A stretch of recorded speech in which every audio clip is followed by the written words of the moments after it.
Hello, I'm John Brink, and we are podcasting on the Brink from downtown Prince George, the capital of northern British Columbia. It's a smoky day today. Still forest fires around here, unfortunately, and it's just been a tough winter in BC on forest fires in particular. Today, a very, very special guest.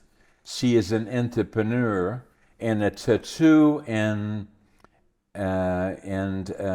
artist and a visual artist, really. And she's located in Prince George, and she has a shop in Prince George, in a company, Queen of Swords Tattoo Shop in Prince George. That's me. Rose, Cardinal, welcome on the show. Thank you. Thanks for having me. So tell us a little bit about you. You are from out east, Ontario, I believe. Yes, so I moved here 2 years ago. Okay. And every time people find out, they always say, "Why did you move to Prince George?"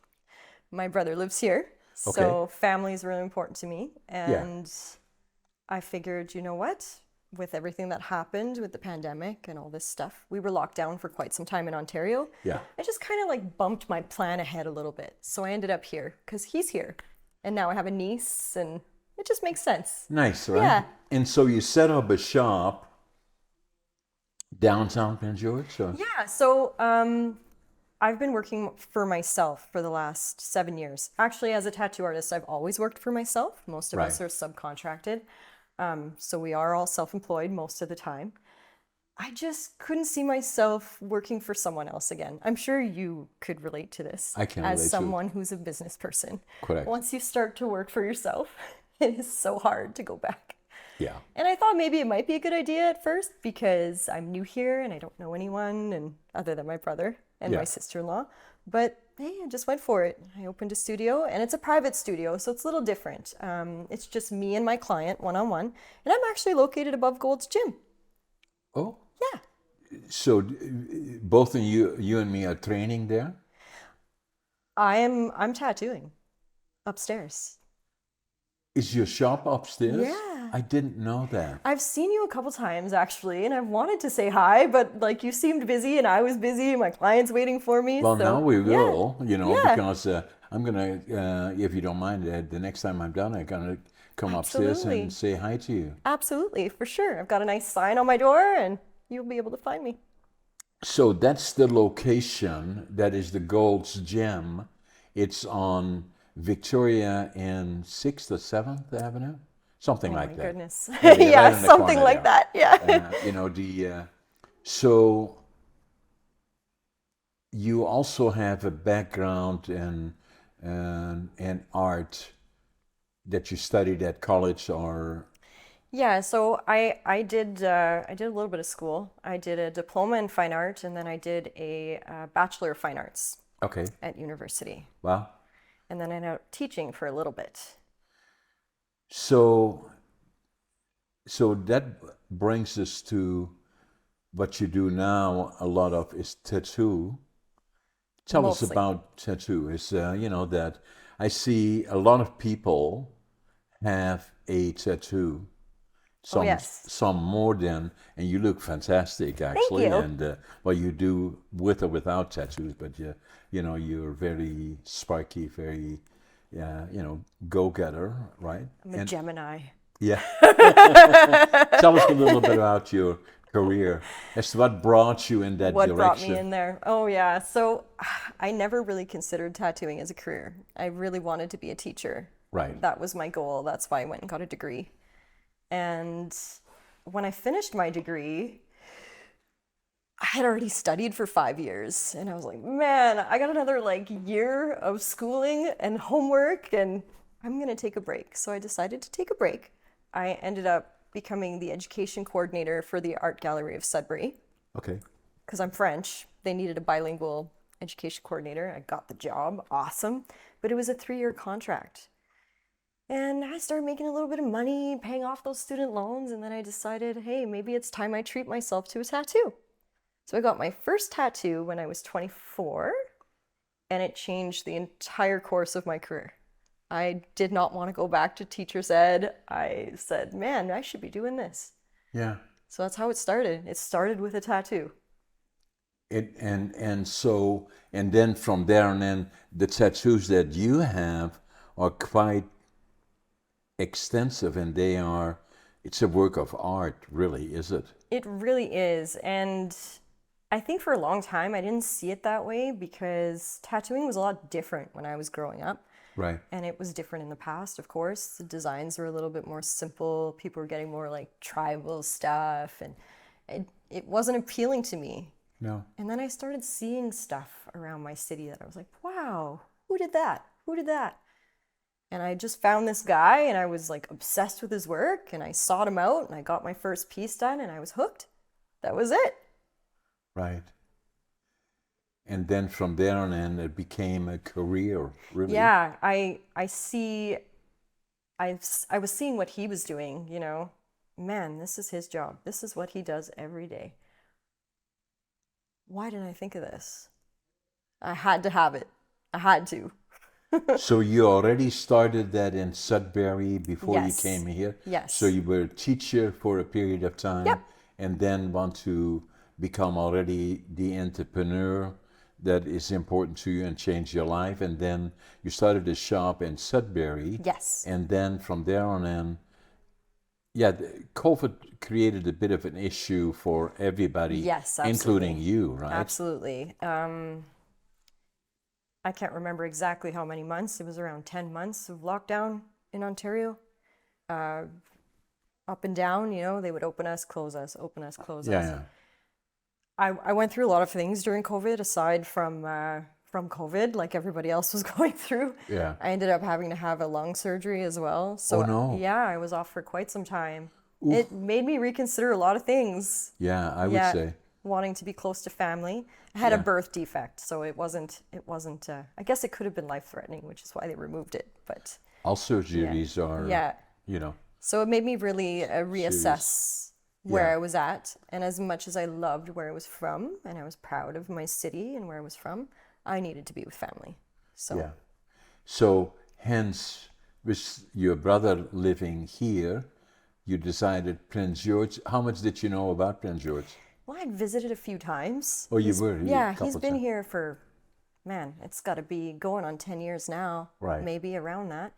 And it reminds me a lot of where I'm from, because I'm from a northern city as well. Which one? Sudbury, Ontario. Sudbury. Yeah. So Sudbury is a fairly big city. Yeah, it's like roughly 160,000, I guess. About double the size of Prince George. About double the size of Prince George, but I see the similarities. But still not. Some cities, if you look even at Prince George, it's a big city, but really it isn't. No, Sudbury's like that too. And yeah. Sudbury probably like the same. Very, right? very So, similar. yeah, so it's just that comfortable size. Yeah. So and so you then decided to leave 2 years ago, right after COVID. Then So it was 2 years ago. Actually, today is 2 years since I had my lung surgery. So I moved here maybe a month and a half after that. Okay, lung surgery, was it fairly serious? So I had this really weird birth defect called a lung sequestration. And it's when it happens in utero, the fetus starts developing and I guess the lung cells kind of oversplit and you get extra tissue. It's almost like a lung, but it didn't quite form. Yeah, so it's a little complicated stuff, creating like a pocket in my lung that had to get out, especially during COVID. So Just sounds like serious yeah, operation. serious enough. I had a lobectomy, so it's Yeah. the same kind of surgery somebody with cancer would have. Yeah, But I did not have cancer. yeah. Thank goodness. So, Yeah, it was scary. yeah, scary. Yeah, you know the. So then from there on in, you came here already with the idea in mind of starting a tattoo. Yeah, there was Shop, nothing else I wanted to store. do. So Yeah. I went and visited all the other studios, which are all lovely, and all the owners were very lovely, very nice, welcoming, and most of them wanted to have me on their team. But I couldn't do it. I needed to have my own space again. Yeah. So there are a number of studios here in Prince George? Oh yeah, there's quite a few artists here and quite a few studios. And what sets them apart is the actual artist, correct? Yeah, so we all have something unique to offer. Right. My art may not be for everyone, just as the next tattoo artist's art may not be for everyone, but it is for someone. Someone sees it and likes it.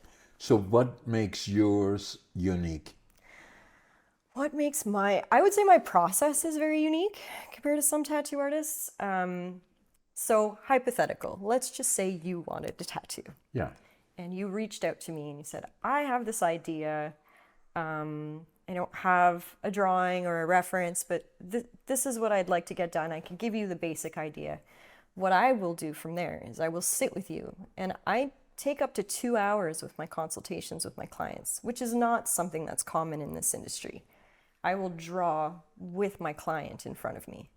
So we'll take the time and I will show you a more or less rendered design, and then you could make your decision on whether or not you want to change anything.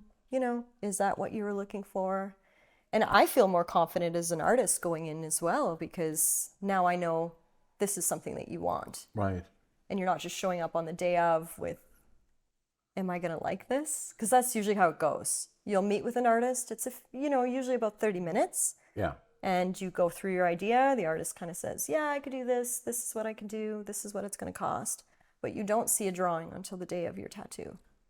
Yeah. And what is so unique now compared to 20, 30, 40 years ago that I would see certain people that had tattoos, they usually related to girlfriends, and hopefully she didn't leave you or whatever, dump you, and but those kind of things. But now it's something different. And then the other part about it is that, as you refer to it in your bio, is that it could be the person in jail that would like to have a tattoo. It could be the policeman that arrested him, her, or it could be the judge who sent them there, as an example. So it goes right across the whole spectrum. It could be the multimillionaire, billionaire entrepreneur to the person that is not well off and kind Absolutely. Yeah.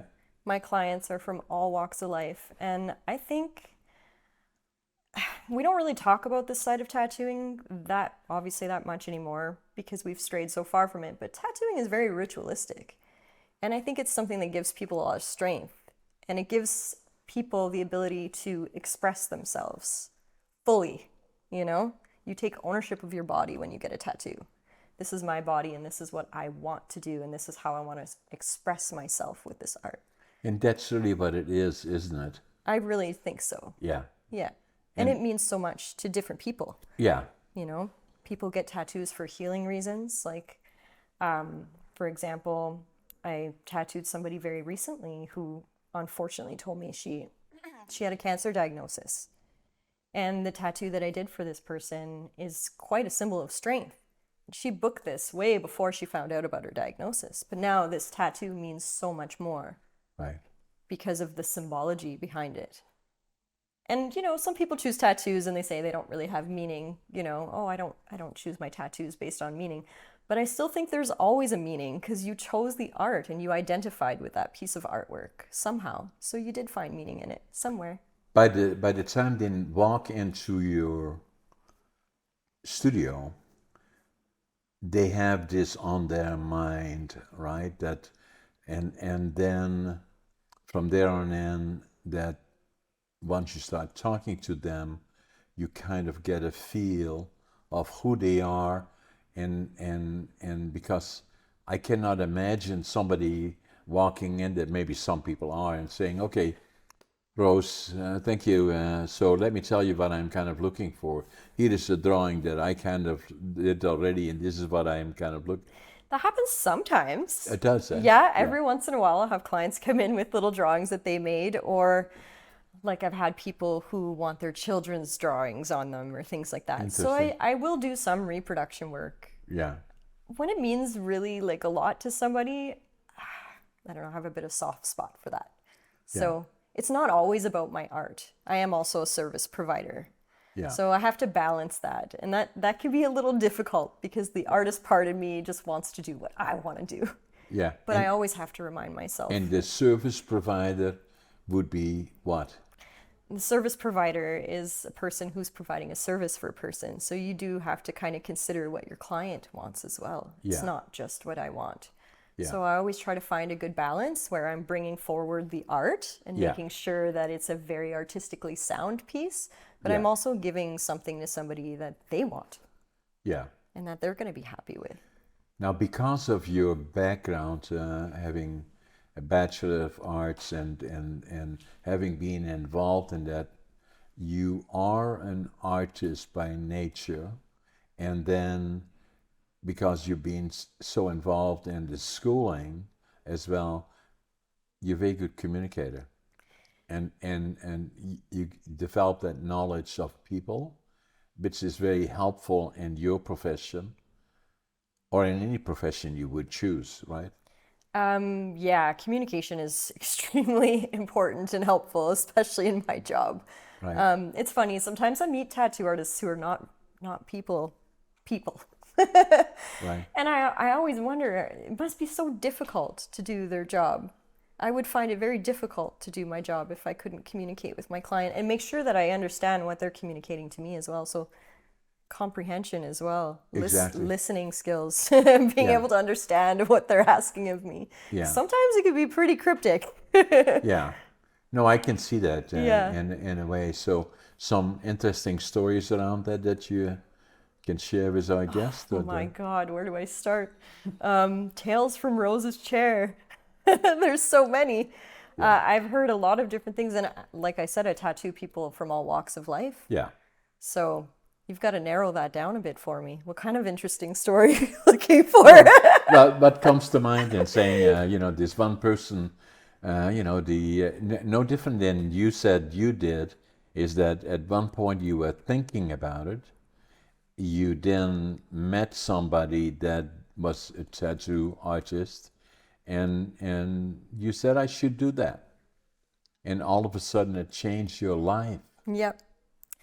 I think the funnest stories that I hear are from people who come into my studio and maybe have some sort of insecurity about their body. Right. Often it's women. Women, we're really hard on ourselves. So I'll get a woman, for example, who will say, man, like, I hate my legs. Like, I never wear shorts. I don't wear skirts or dresses. Like, I don't like to show my legs. But then they somehow decide to put a tattoo on their leg because that's the best placement for it. And then the next time I see them, they're wearing shorts. And they'll say, ever since I got my tattoo, I've been wearing shorts. I'm like proud to show off my legs now. Things like that. I always Yeah. love those kind of stories. Yeah. Very positive stories. And sometimes I follow clients for quite some time, like especially back home. It's starting to now. I have a lot of repeat clients here. Yeah. But back home, I had some clients that I'd been tattooing for 8-9 years almost. Yeah. So I've seen things like a person who came to me to get a tattoo because they were having a hard time conceiving with their partner. Right. So they got a tattoo that made them feel better about that. And then I'll see them 3 years later and they're coming to get, the footprint of their baby that is the miracle baby that they never expected to have, or things like that. I love that. So in a lot of cases, it is something that is assuring for a person that doesn't feel good about themselves, but feel that the tattoo helps them, make them feel better. I think it can for some people. It's definitely different for every single Yeah, person. yeah, I understand. But a lot of times people choose tattoos that make them feel strong, that Yeah. make them feel strength somehow. Yeah. I can see that, for somebody, it wouldn't come lightly. I'm not saying that is good or bad, but like for me, I have no tattoos yet. And Yet. so, and I've never really thought about having a tattoo yet, so Yet. I thought it'd be interesting answer. They're pretty addictive. But, so the other part about it is that what is the physical process? So how, like, if you were to come into my studio, what I go through to set up and all that stuff? Yeah, more or less. Saying, yeah. So when somebody So comes we in, have now decided to do a tattoo. we've decided on our design. You've sat with me for a few hours. Yeah. We've got this design kind of more or less completed. You have a pretty good idea of what you're getting, and you're like, this is it. And usually it's by agreement. The person would say, what else, because now it becomes something that they want to be able to, hey, look at this. Exactly. Yeah, that kind of a thing. Yeah. So they have to kind of be on board in most cases because you're an artist, and they say, I love it, like when they kind of... yes. Yeah, okay. So they definitely have to be on board. I don't book an appointment with anybody who seems uncertain. They have to be certain. Yeah. But once their appointment is booked, they're in my books. In order to get ready for a tattoo, it's not that complicated. You just got to try to be healthy. Yeah. Try to be healthy, hydrated. Yeah. Staying hydrated is really important before a tattoo, and I always suggest everyone to get a good, solid meal in before their tattoo appointment. Because, there's going to be a little bit of pain involved. It's not that bad. Most people have tattoos these days, so most people can tolerate it fairly well. Yeah. It's very rare I have a person who has a very hard time, to be honest. But it's good to get a solid meal in. They come in, they'll see their design again, because usually I'll do a couple adjustments and I have to refine it and make sure it's perfect. On paper? Yes, on paper. Well, digitally. Okay. Everything's digital now. Okay, I work on an iPad. Yeah. But I do print out the design anyway, because I'm a little old school like that. I like to have the paper in front of me and to show my client. And then we'll fit the stencil. So I will prep the skin with some rubbing alcohol. I will shave the area. I always prefer to shave it myself. I hate it when people come in pre-shaved, because it's awful. I got to put rubbing alcohol on there after, and sometimes it hurts. So you shave it? Yep. I'll shave the area, Yeah. and then we'll place the stencil on. So the stencil is on this paper. It's like a transfer sheet. So it's very thin paper, and it conforms to the body very well. So I use a stencil application stuff. I like my Dettol, my old school Dettol. I'll rub that on the skin, put the stencil on, and then the client can see in the mirror. I always tell them to go in the mirror and have a look, make sure they like their placement. And I'm very meticulous about placement. I will take that stencil off and put it back on 8 times if I have to, just to make sure it's perfect. Once they okay the placement, then they sit in the chair and away we go. Yeah. Yeah. Okay, so now we are to the way we go. So you have now shaved the hair off. Yeah. Stencil's on. Is that, I've been into bodybuilding, so they pull it off, right? The hair, you mean? Yeah, Oh, so for me, I just shave it. you shave it off. Yeah, okay. you just shave it off. So we don't do any like waxing or anything like that. It's just shaver, yeah. And then from there on in, then the stencil goes on, okay. and it's a piece of paper. It's very transparent. It's very thin. Okay, it's that a transfer stays. sheet. No, this paper doesn't stay. So I put on this stuff called Dettol. Okay. It's an antiseptic, but I like to use it as my stencil applicator. So I put the stencil applicator on, then you put the sheet of paper on. Okay. Okay, and then I wet it again with that Dettol stuff, and then I peel it off. It's almost like a temporary tattoo. Okay. And I just have an outline Okay. of what so the now tattoo you know looks where like. you want, but So it's my guideline to know Right. where to work from, right? okay. But it gives the client a good idea of where it's going to sit on their Yeah. skin and how it's going to, conform to their body. So if I look at yours now, so here, is that all one color? Because it looks to me 2 different colors. Oh, there's a lot of different colors in Yeah? here. Yeah. So how does that work then? If you do yours are fairly complicated, but are are those a particular design, or is it a form of art? Oh, this is definitely art. Yeah. So I really sought out an artist who did his own designs. Right. And I'm so happy that I did because I really love my tattoos Yeah, and yeah. they are artistic. Yeah. So it's the same when people come to see me. Everything is designed from scratch. Right. Unless we're doing a realism, a straightforward realism Right. replication of something. Like if somebody came in and wanted a lion tattoo, Right. I won't make up the lion. I will find a really, really good reference Right. that both my client and I can agree on. Right. And I will reproduce it. Yeah, yeah. So now with these, then now you have that. Now you're ready to start tattooing, really, and so there is a little pen or Yeah, so tattoo machines have evolved quite a lot over time. okay, A lot. So when I first started tattooing, rotaries started becoming a thing. So there's typically two different types of machines. There are rotary machines, which are like a direct drive motor. Think of a sewing machine. okay, Needles going in and out. There's a motor. And then we have coil machines, which are the more old school machines. They work on, they've got these two coils, these wire wrapped coils that bring an armature bar up and down that Okay. pulls the needle up and down. okay, They're louder, they're heavier, and I have baby hands, so I never really enjoyed working with coil machines. So I went straight to rotary. They're a lot Right. lighter. Nowadays, they are cordless. So I Yeah. have it almost looks like a pen. It's about this big, okay, and it's just like a tube.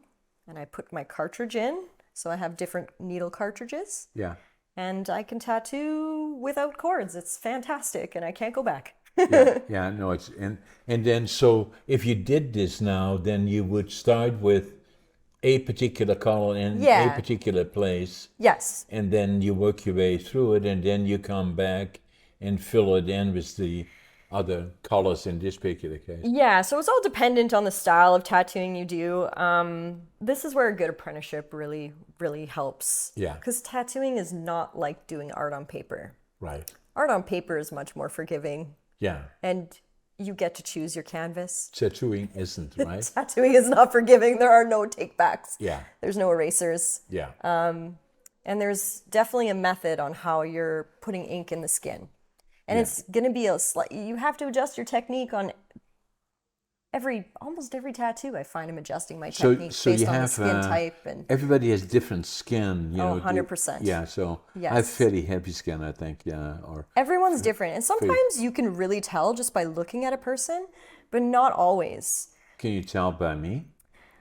You don't look like you have bad skin to tattoo. No. No. I don't think you would. Okay. Okay. But So I won't passed this know. one. I wouldn't know until I actually get that needle in there. Yeah. I like to compare it to, so canvas and paper has a tooth. Right. So it's like the texture of the paper or canvas you're choosing. Right. And you can see that tooth. It's like this table has a texture and I can clearly see it. Yeah. But with skin, sometimes that texture is under the skin. Okay. Some people have like what I like to call grainy skin, and you can't get a really smooth blend. It's a lot harder to blend certain things or to have a really soft black and gray. You still do it, of course. It takes a lot of practice. But it's all part of understanding. It's a trade. Yeah. It That's really all is a part of trade. your trade, right? Yes, it really is a trade. And then it goes with little needles, you know. Yeah, so if you can imagine tattoo needles being more like paintbrushes, there are hundreds of combinations now that you can choose from. You have your really, really tiny little fine needles bunched up together to do line work, or if you're putting in fine detail, you're going to use those kind of needles. But if you're filling in color or you're brushing in some gray wash and things like that, you're going to want to like a wider paintbrush. Right. So it's the same thing. You'll use like a stacked set of needles that Right. almost look like a Phillips paintbrush. Kind of a nice curve to them, and they're good for blending. And you got flats, and you've got round shaders and tight liners and all kinds. There's so many different needle combinations, but they're all to achieve different techniques. Right. So what you have down there, that must take days to do that. Yeah, so these tattoos were not done overnight. Yeah. The artists that I worked with in particular like to sit for about 6 hours each session. Yeah. And I think my one arm took six-hour sessions, and then the other one I can't really remember, to be honest. Yeah. But yeah, But it's quite a time. few. Yeah. And you have to heal in between, right? Yeah. As somebody who works out, you would kind of understand that a little bit too, Oh, yeah. because you can't, maybe you can do 2 leg days at once, but it's good Yeah. to let your body have a healing rest period. Yeah, period. rest period. So it's the Recovery. same with tattooing. Yeah. It's beautiful, but it is a wound that I'm creating, right? Yeah. Yeah. Yeah. And then you say most clients come back and look for additional. Oh, They yes. obviously, when they leave, they like what they have. Now they're going to kind of share with the world, and they feel good about it, and get good comments from other ones, and then from there on in, it then becomes, something. I want more of that, and like what you have. You have both your arms, and then you have your I have a lot of tattoos. Yeah. Yeah. and those that did not all happen at once, No, I no, presume. over years for Yeah. sure. Yeah. And then the other part, Rose, that I'm wondering about is that likely would happen then, and then over time, does it fade to a certain extent? So there's a lot of things that contribute to a tattoo fading. The first thing I always look at is technique.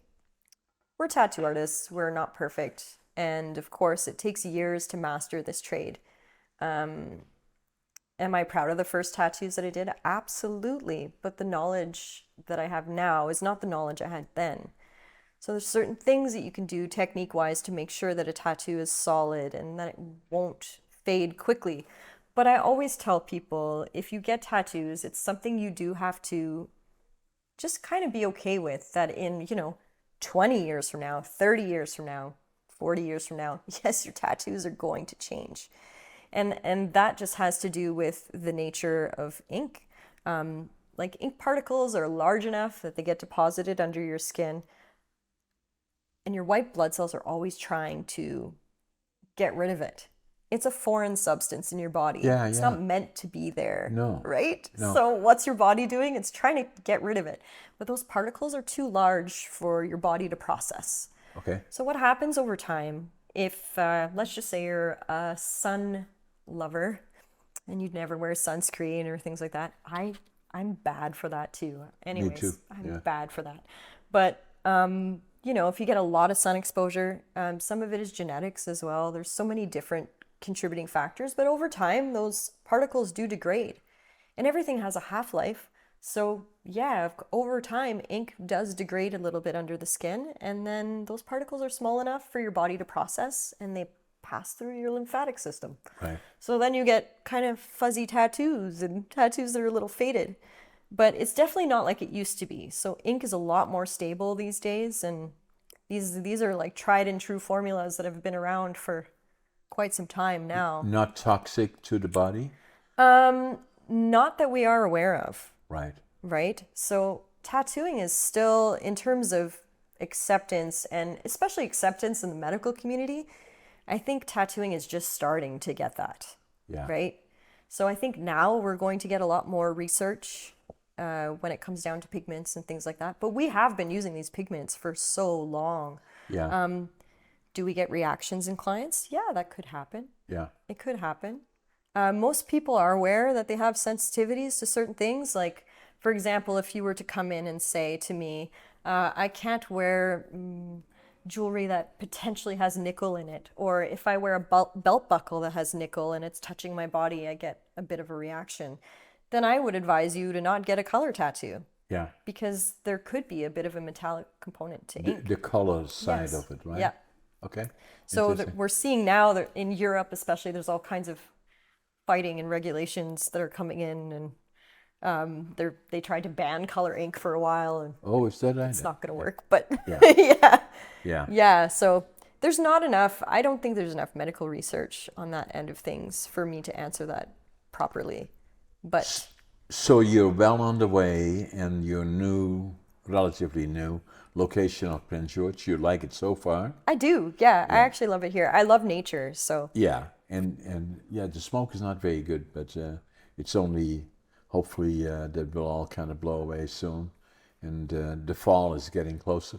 Now, the other thing that I noticed is that you have some other things that you also do, and is it card reading?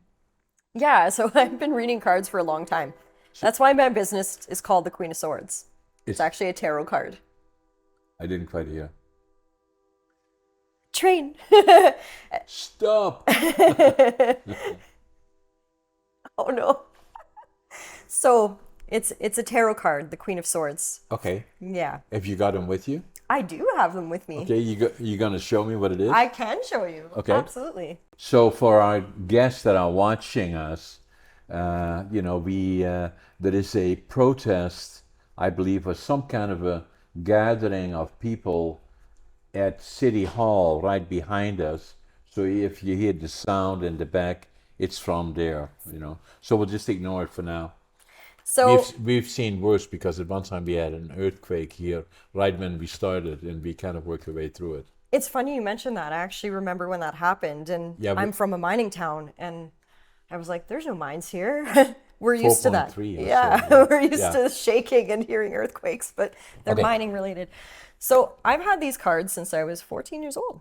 Wow. My mom got them for me as a gift, Wow. and Those are normal playing cards then? No, they're funny story. Look at that. We got the Queen of Swords on the back. Yeah. What are the chances? But yeah, they're not normal playing cards, so Okay. they're actually split up in different suits, Okay. similar to playing cards. Okay. And I do believe they do come from that a little bit from playing cards. Okay. So we've got swords, which are all about your thoughts, Okay. intellect, thinking. And then we've got cups, which are all about your emotions. Okay. Let's see here. Pentacles. Okay. I call them pentacles. Some people call them coins. These are all about your career, your physical things in the world. So things that you like, homes, owning a home, material possessions. That's the word I was looking for. And then we have wands. Wands are all about passion and things that spark you to move and to take action to do something. Okay. So those are the different suits. Okay. So They can all we do mean something? different things. Yeah. Okay. What do we do? So, do you want to shuffle them? Yeah. Okay. I'll just pull one card for you. Okay. So just shuffle them. And this process is different for everyone too, actually. Some tarot readers prefer to shuffle them themselves. I actually really like it Doesn't when matter other to me. people do. No. Yeah. So pick a number between 1 and 10. Okay. I tell you. 6. 6. Okay. So 1, 2, 3, 4, 5, 6. Here we go. So you got the one card that's not that interesting to look at.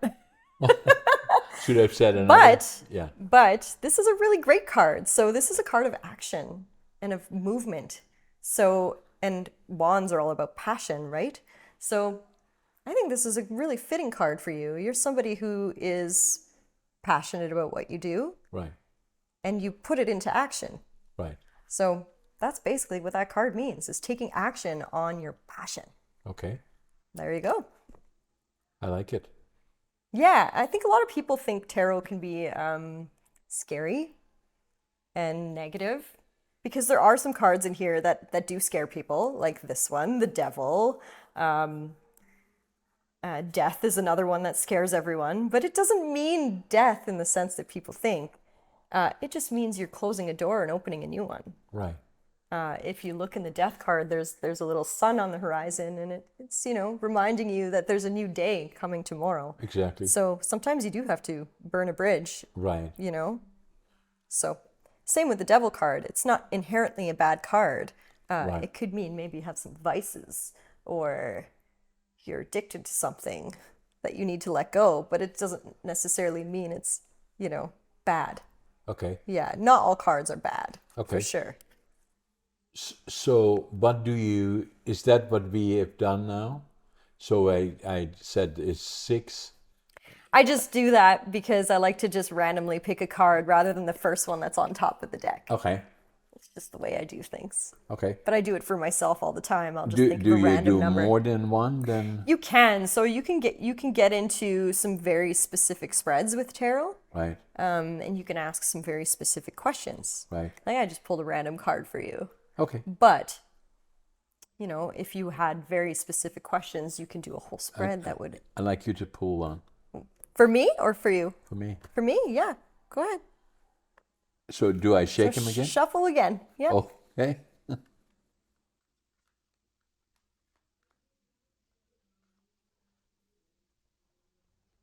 Okay. So pick another number between 1 and 10. 8. 8. So 1, 2, 3, 4, 5, 6, 7, 8. We got the Queen of Cups. Is that good? It's not a bad card, not at Okay, all. yeah. The Queen of Cups. So you didn't really have a question, did you? No. No. It's like an emotional card for sure. The Queen is somebody who's like nurturing of her emotions. So depending on what your question would be, it's so open-ended. Usually when somebody has a question, you could get a little bit more specific into Okay. what the card would mean based on that question. So maybe you need to get in touch with your emotional side a bit more. Right. Yeah. But they're to be taken, lightly. I never think that people should take tarot too seriously. No. No, it's fun to do. It's and more it could fun to do, It's right? fun, but it could provide you with a lot of just a little bit more soul searching. That's Right. how I use my cards. Yeah. Yeah. Should I let you pull one? Yeah? For me, Yeah. I can do that. Yeah? For sure. Yeah. Okay, let's see what I get. It's funny. Sometimes I ask questions and I'll pull a card and then I'll say, no, can't be that one. And then I'll do it again and I'll pull the same card. So I don't know. I think my tarot cards are pretty sassy. They just like to tell me things. And if I don't listen, it will tell me again. Yeah. Okay, so I'll pick 7. 1, 2, 3, 4, 5, 6, 7. Ooh, Ooh, is that good? it's not a bad card. I never see a bad card in tarot. I actually really love this card. And if you look at the imagery in it, it's a woman holding 2 swords. So we'll show that to our guest as well.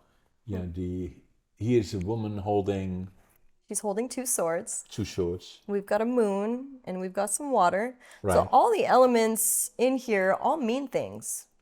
The water is all about emotions. The swords are all about thinking. So, and she's blindfolded and she's got these 2 swords, kind of like this. So this is a card of choices. We all have choices to make in life. Right. And as important as it is to use your logic and your mind, you should also be trying to feel it out a little bit more. Right.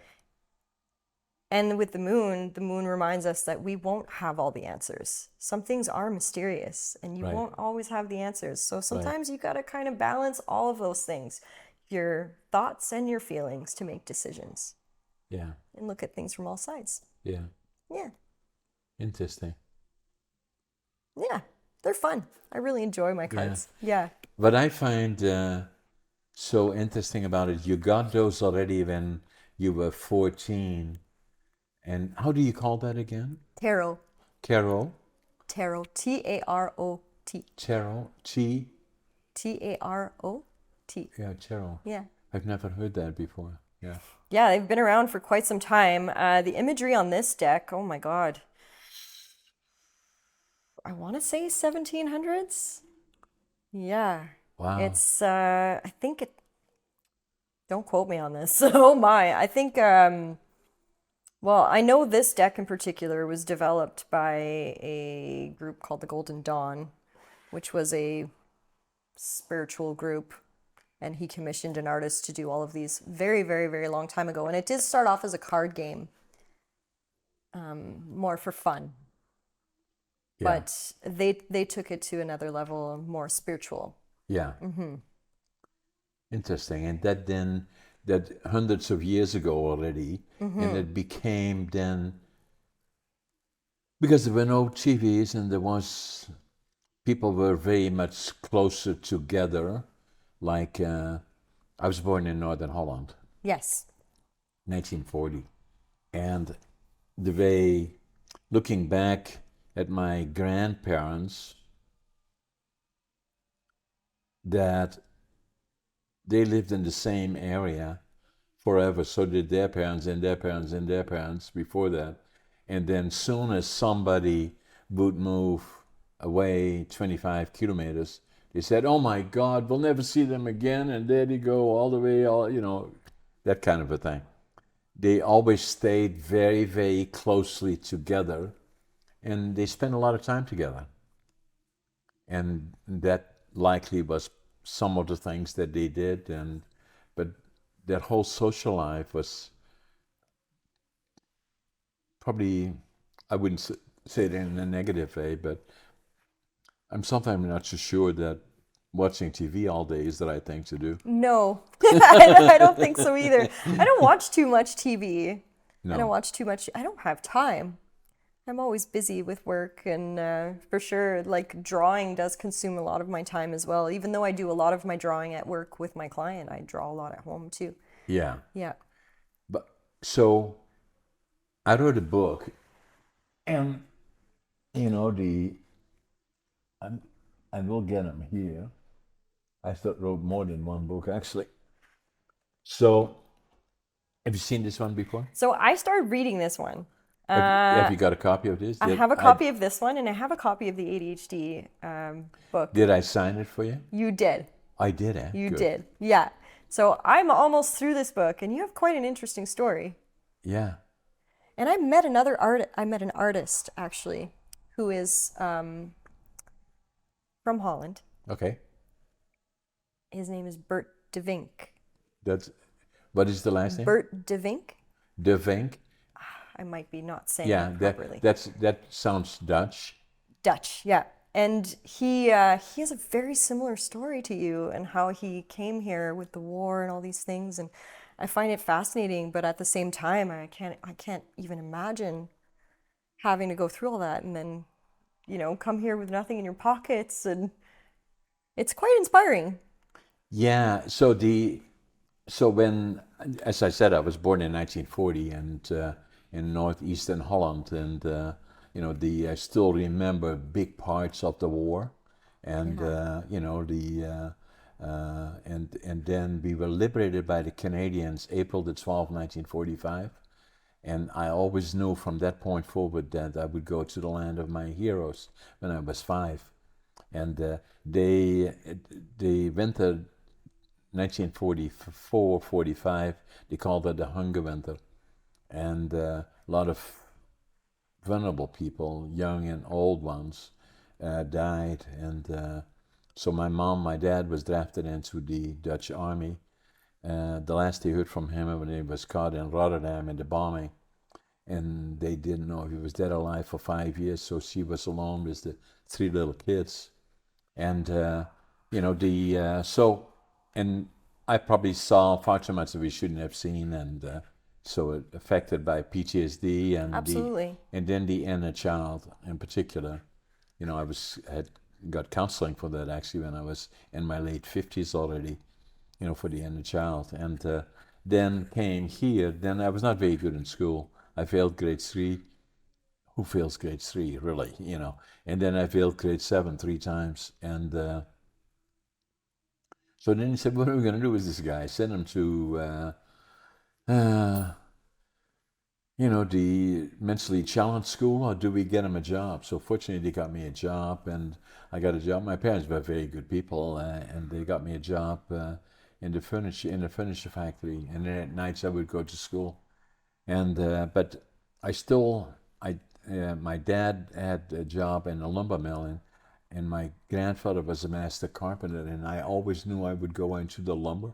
So my dream became go to Canada and then start a sawmill, and then because I kind of felt that I had failed in Holland, because there it is always, if you want to get a good job or, at some point get married and I have a house, then saying, where are your diplomas? Well, I didn't have any. Yeah. So I had to kind of start over again, and I thought to prove to myself that I could do it. And so when I came here in July 1965, I showed it to my guests as well. I had one suitcase, 3 books, 2 sets of clothes, and then I had at the Greyhound station, that's the one that just blew up here the other day. That was the old Greyhound station that was here in 1965. Oh my goodness. I had $25.47. And, and I couldn't speak language, didn't know soul, didn't have a job. But what I did have is attitude, avoid the negative, passion, find that passion, and then work ethic. And what follows is success. Yeah, it's like that card that you pulled at the beginning. So the first card Is that the one? Yeah. goes really well with this. I love it. Can I show that to my guests here as Absolutely. well? So how do you call this one again? So this one is an action card, so it's a wand card, and it's the 8 of wands. Absolutely. So that was a good one, didn't it? passion and work ethic Yeah. and attitude and putting into practice and moving forward. It's a card of movement. Wow. It's not about staying still. You could have said, "Oh, $25 in my pocket. That's all I got. Well, I guess I'm done." No. But you didn't do that. No, I was just beginning. Yeah, exactly. So it's all about that, right? Yeah. I believe that. And then and even when I had already a mill and all of those kind of things, people said to me, "Oh, you're so successful," and I didn't feel that way at all. And then somebody said to me, "At some point, you have to write a book," so I finally it took me 80 years to live it, 20 years to think about it, 2 years to write it, against all odds. And it's not about hurrah, hurrah, how successful John is. It's a good story. Yeah. I'm grateful that you put that in a book because I think a lot of people should read that. It's definitely inspiring. Well, thank you. You're welcome. And then the other thing that happened to me is that when I was 57 in 1997, I had been here a long time, and I went to Books on 4th, Books and Company, they call it, and I walked into the store, and I opened the book. I still don't know why I did it, and the book's title was Driven to Distraction, and it was about ADHD, and I said, "Oh my God, that's me." So I wrote in the book in Dutch. Now I finally know who I am, because I was ashamed of it. And it took me probably 5 years checking on it, looking at Google and getting to know more about it, that I built up the courage to go to talk to my doc, who was my personal friend, delivered our 2 daughters. And one day I walked into his office and he said to me, "Hey John, why are you here?" I said, "I think I got ADHD." And so we spent a lot of time looking at it and then decided, yeah, I have ADHD. So then it became a question of that. That was a long time ago, so that explained a lot of things for me. And, then, I felt I had to talk about it more because I believe it's a superpower. And then the frequency of occurrence is somewhere around 8%, they thought. I think it's much closer to 20%. Really? If not higher. Well, I talk to people every day, and I hear of a lot of people who recently got diagnosed with ADHD. Yeah. Who always had it, right? So, Yeah. And then, so I wrote a book, ADHD Unlocked. Did you have a copy of this? I have a copy of that one too. Did I sign it? I think so. I hope so. I'll have to double check. Okay, otherwise I will sign it. So ADHD Unlocked, I wrote, and it's written by somebody with ADHD like myself. And you can open it anywhere and start reading, or go back to it, and it is also for those, and especially those with your background as a teacher, and having that particular background that you have, very observant. Obviously, you had an excellent background in having your masters, and so there are a lot of people that are slow learners, and that's not only for this as it applies to ADHD. It also applies to people that have been exposed to trauma and other issues that puts them in the category of being a slow learner. And so when I wrote this book, I started talking about it more publicly all the time. I'm a professional speaker, and wherever I have the motivational, but also on other issues as they relate to ADHD and some other things. And so as I was finishing this book, it was nearly to the point of sending it to the printers. There was something missing in the book, and what was missing in the book is saying, okay, John, interesting, very exposing ADHD, and what to do about the frequency of occurrence, all those kind of things. But where do we go now? Was the question. And so what happened is that one time in, I say, my overseas flight from Victoria to Vancouver, 12 minutes, about gate to gate, about 30 minutes. But anyway, so I sat next to a fellow, and he said, I don't know if you remember me, but I said, I kind of do, which meant not quite, but he said, my name is Tom Romer. I'm the VP of academics of BCIT. And we talked about a book that you were writing, which was Against All Odds. And he said, how did you? Yeah, I said, it's all finished. I said, I'm writing another one. And that's coming out the following June. And I said to him, it is the about ADHD and all things relating to it. And he says, it's interesting that you say that, because we're working on a different approach to teaching. It is called micro-certification, is where we, rather than putting somebody in a classroom for 4 years that have difficulty in terms of, from an ADHD perspective, trauma or whatever it is, being slow learners, rather than focusing on a wide span, is focusing on the actual skill sets and then adding the other pieces to it as time goes on. And I said, I like that idea. So anyway, then the flight was over. And the more I thought about it, the following week, again by pure coincidence, he was sitting in 2F and I was sitting in 4A, and the flight was full. And I saw him. I said, Tom, stay by the gate, don't leave. And all the people said, well, what is it going on here? Anyway, so he did, and then I talked to him. I said, I send you a transcript of the book, and you need to write a piece about micro-certification, because that's the key to changing the educational system, at least as it relates to ADHD, trauma, and others. And I believe that's starting to happen. The other part about ADHD, I usually say to people in general, is that anybody should read it, because you will have ADHD persons in your circle around you, or your friends. You will encounter them, and they tend to be a little different, but they're very good at what they do. I call it a superpower. And I know for me, and I'm not bragging about it, but I've been fairly successful. I could not have done it without ADHD. There's no question about it. The other part that I found interesting about it, that's why I speak about it a lot, is that